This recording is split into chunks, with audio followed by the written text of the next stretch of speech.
What if the one thing you've been taught to fear your entire life is actually the secret ingredient to your greatest success? Seriously. From day one, we're told to avoid failure at all costs. Get the perfect grade, win the trophy, land the perfect job. But what if that's all wrong? What if the most successful people on earth aren't the ones who never fail, but the ones who have absolutely mastered the art of failing? Because there's a huge difference between failing and being a failure. One is an event. The other is an identity. And today, I'm going to show you how to make sure you never confuse the two again. Let's be real, failing feels brutal. It's that sinking feeling in your stomach when a project you poured your soul into just collapses. It's the sting of rejection after a job interview you were sure you nailed. It's the embarrassment of a business idea that just fizzled out. That feeling is unavoidable. It's part of being human. But for so many of us, it's paralyzing. This fear is the silent killer of dreams. It keeps us playing small, staying in our comfort zones, and just watching as amazing opportunities pass us by, all because we're too afraid to take the risk. We scroll through the highlight reels of successful people and think their path was a straight line. We see Michael Jordan's championships, but we don't see the thousands of shots he missed. We see J.K. Rowling's name on a global bestseller, but we don't see the stack of rejection letters she got from publishers. We celebrate the Ford Motor Company, but we forget that Henry Ford's first 2 car companies went completely bankrupt. These stories teach us a powerful lesson. Failure isn't the opposite of success. It's a stepping stone on the way to success. The people who truly make it don't have a magic wand that prevents them from ever messing up. What they have is a framework, a simple, repeatable, 3-step process that lets them take any setback, any mistake, any disaster, and turn it into fuel, into a lesson, into a launch pad for their next big win. And that's exactly what I'm going to break down for you right now. These are the 3 practical steps to turn any failure into your next success story. Step 1. Conduct the unemotional autopsy. After a failure, most of us do one of 2 things. We either blame everyone and everything else, or we turn all that blame inward and convince ourselves that we're just not good enough. Both are emotional reactions, and both are totally useless for growth. The first step is to do the complete opposite. It's time to become a cold, calculating detective and conduct an unemotional autopsy on the failure. Your job here isn't to assign blame. It's to gather data. You have to step back and analyze what actually happened, as if you were a scientist studying an experiment. So ask yourself some direct, non-judgmental questions. What was I trying to achieve? What was the actual result? What specific actions did I take that led here?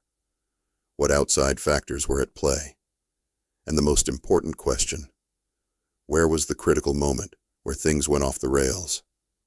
Think of Thomas Edison. He famously made over 1,000 attempts before inventing a working light bulb. When a reporter asked him how it felt to fail that many times, he said, "I haven't failed. I've just found 10,000 ways that won't work." That is the mindset of an autopsy. Each failure wasn't a tragedy. It was a data point. It was one more variable ruled out, getting him one step closer to the answer. He wasn't emotionally crushed by the failure. He was intellectually fascinated by the lesson. So after a setback, give yourself a minute to feel the frustration. That's fine. But then, grab a notebook and get clinical. Write down what happened. Own your part in it without the shame. Was there a skill you were missing? Did you completely underestimate the timeline? Did you ignore a critical piece of feedback? When you dissect the failure like this, you extract the lesson and leave the painful emotion behind. You stop being defined by the event and start being informed by it. Step 2. Find the gap and aggressively upskill. Okay, once the autopsy is done, you'll have a much clearer picture of what went wrong. And somewhere in that picture, you'll find a gap between the skills you had and the skills you actually needed. A gap in your knowledge, a gap in your strategy. Step 2 is to get obsessed with closing that gap. This isn't about just trying harder next time. It's about becoming a different, more capable person before you try again. This is where most people drop the ball. They might figure out why they failed, but they don't do anything to fix the root cause. They just cross their fingers and hope for the best. And hope is not a strategy. The most successful people use failure as a diagnostic tool. It shines a giant spotlight on their biggest weakness, and then they work relentlessly to turn that weakness into a strength. That's the Michael Jordan story. He was famously cut from his high school basketball team. He could have quit. He could have blamed the coach. Instead, he let that failure light a fire under him. He knew the gap was his skill level, so he spent that entire summer practicing like a man possessed. He didn't just play more. He trained with purpose on the exact skills he was missing. That one failure started a chain reaction that made him the greatest of all time. As he said, "I've failed over and over and over again in my life, and that is why I succeed." So your job here is to find the one most important skill or piece of knowledge that would have changed the outcome. Just one. Was it negotiation, public speaking, financial planning, a specific coding language? Whatever it is, make it your mission to master it. And don't just read a book. Take a course. Find a mentor. Practice it for a few minutes every single day. This focused effort does two things. First, it directly fixes the reason you failed, making you way more likely to succeed next time. And second, it rebuilds your confidence because you're taking back control. You're no longer a victim of what happened. You're the architect of your comeback. Step 3. Relaunch with calculated action. You've done the autopsy. You've upgraded your skills. Now comes the moment of truth. The step where real resilience is built. You have to get back in the game. This step is all about relaunching, but not with blind hope. You're relaunching with a new strategy, new skills, and priceless data from your last attempt. This is about taking smart, calculated action. Right before you try again, fear is going to be screaming in your ear. The memory of that last failure is fresh, and that voice of self-doubt is loud. This is why your first step back has to be a small, manageable one. We're not talking about some huge, risky leap.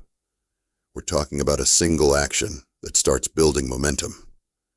Look at Colonel Sanders. His secret chicken recipe was reportedly rejected over 1,000 times before he found a restaurant that would take a chance on him. Think about that. After the 100th no, he could have given up. After the 500th, nobody would have blamed him, but he just kept going.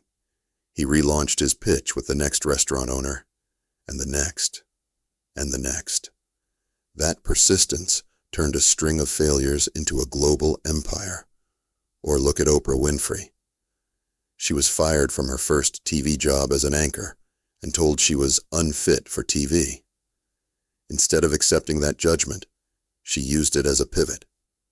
That failure pushed her toward the talk show format, where her unique personality became her greatest strength.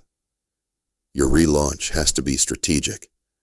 If your business failed, maybe your relaunch isn't starting another one tomorrow. Maybe it's just sending one email to a potential mentor. If your presentation bombed, your relaunch is volunteering for a low-stakes, 2-minute update at the next team meeting. The point is to take immediate, deliberate action. That action proves to yourself that the failure didn't break you. It creates a new feedback loop, one of courage and progress. It starts overwriting the memory of the setback with a new memory of action. Success is rarely one giant leap. It's the sum of 1,000 small, brave steps taken right in the face of doubt. So there you have it. The 3 steps that the world's most successful people use to turn any setback into a success story. First, you conduct the unemotional autopsy. You become a detective to find the lesson, not the blame.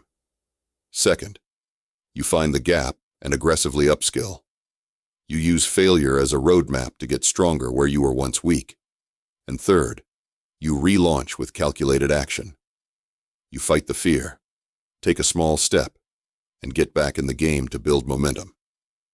This framework turns failure from a dead end into a powerful process for growth.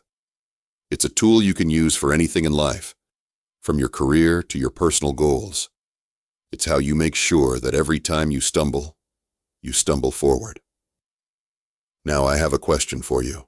Think about a setback in your own life that you learned the most from. What was the lesson?